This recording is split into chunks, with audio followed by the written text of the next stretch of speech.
Don't know if you can really see that. Basically, that's a swarm in a tree. And you know how I do. Use my bucket, long conduit pole.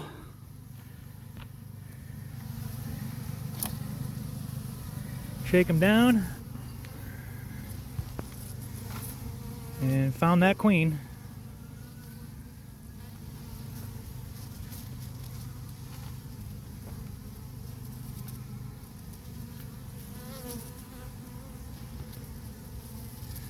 So I got her.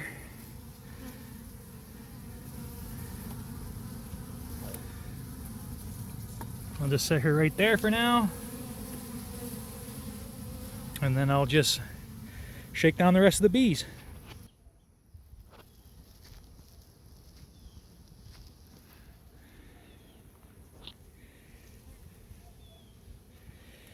Okay, so I already let the queen out of the clip. And the queen is now running around inside the box. And to make sure they stay, I'm using a front entrance excluder. So all I do is I buy a $6 or $7 10 frame plastic queen excluder and just cut them to the length. This one is fitting the whole size of this nuke box. I just staple it in place with 3 staples and they're good to go. Now I'm gonna feel confident that the queen, I know she couldn't get out of that queen catcher clip, so I'm confident that she's not going to be able to get past the queen excluder. All these bees will stay with their queen, and I'll just shake the rest of the cluster up off that tree, and it's just now starting to rain. Okay, so now this is the next day, and we're going to go ahead and take a look at the bees I just shook from that tree. Just wanted to see, they should still be acclimating around the front of the box, and all good to go. But I do want to remove my bucket and make sure there's no other swarms of bees up in the tree. Ooh, I got some ripening Meyer lemons. My tree is not that big, but it's nice to see. And oh lordy, I see a big old cluster on the front of the box. I always try to look up just to see, do I have any more swarms hanging? These bees here, they are not up on the branch. Looks like we got a bunch on a cluster. So that's kind of interesting. Maybe there's another queen. I tried to ratchet strap the top down really well, so I'm hoping that they didn't evacuate the box. Maybe they got out somehow, I don't know. But I'm gonna go slowly through those bees just to see if I can find a queen.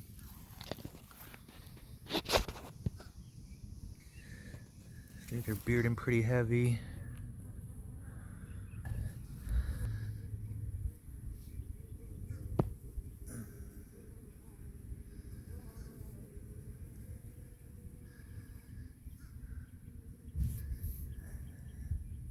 And that's the queen right there. So she's not even in there. Let me get my queen clip. So I got her again, folks. Again, this is why I like to keep a queen in a clip at least for 24 hours. In this case, I tried to release her right away and I just dumped the bees in. But again, I just was lucky enough that they clustered up on the box. So I'm now going to take this off. I propped the lid up just a bit and I put some sticks underneath it.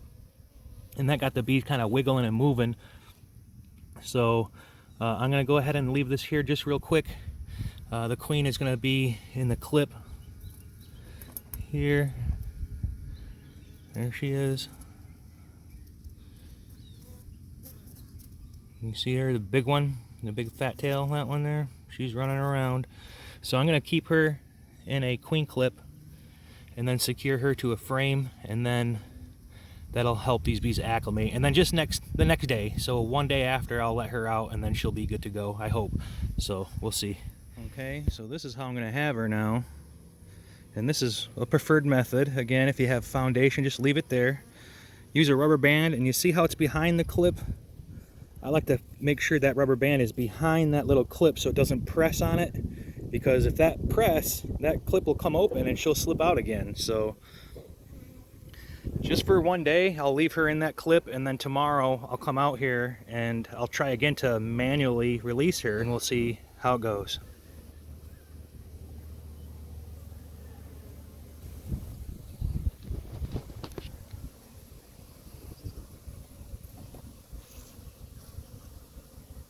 They're very gentle bees. See, I'm not getting stung, so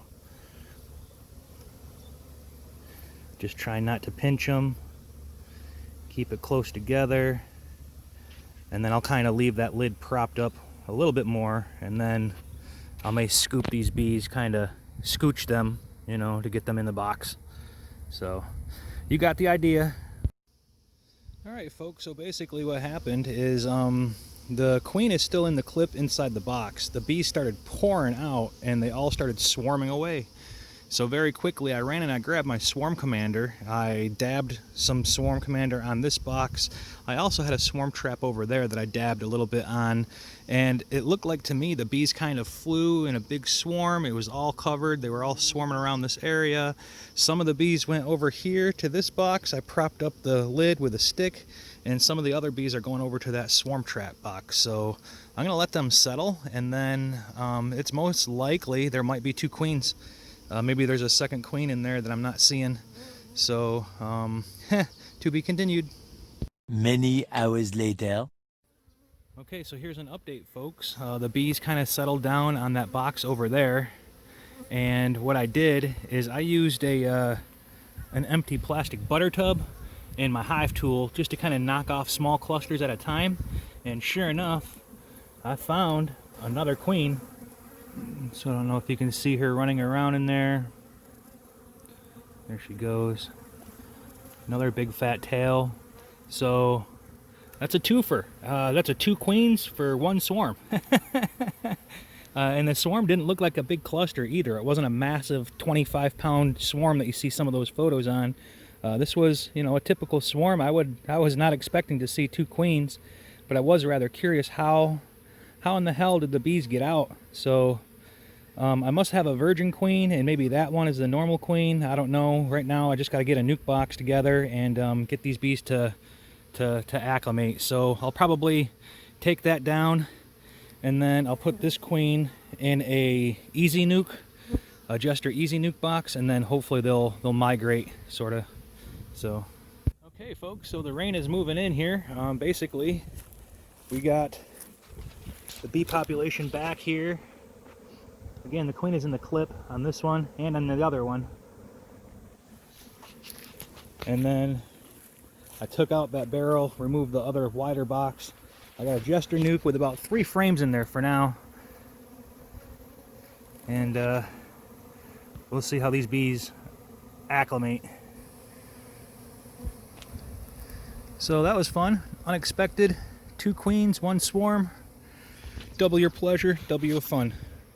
So that's all for me, folks. I'm going to get out of here before it starts raining again. I hope you have fun with your bees, and feel free to share these videos. I appreciate your time. Subscribe if you haven't subscribed yet, and I'll catch you on the next video.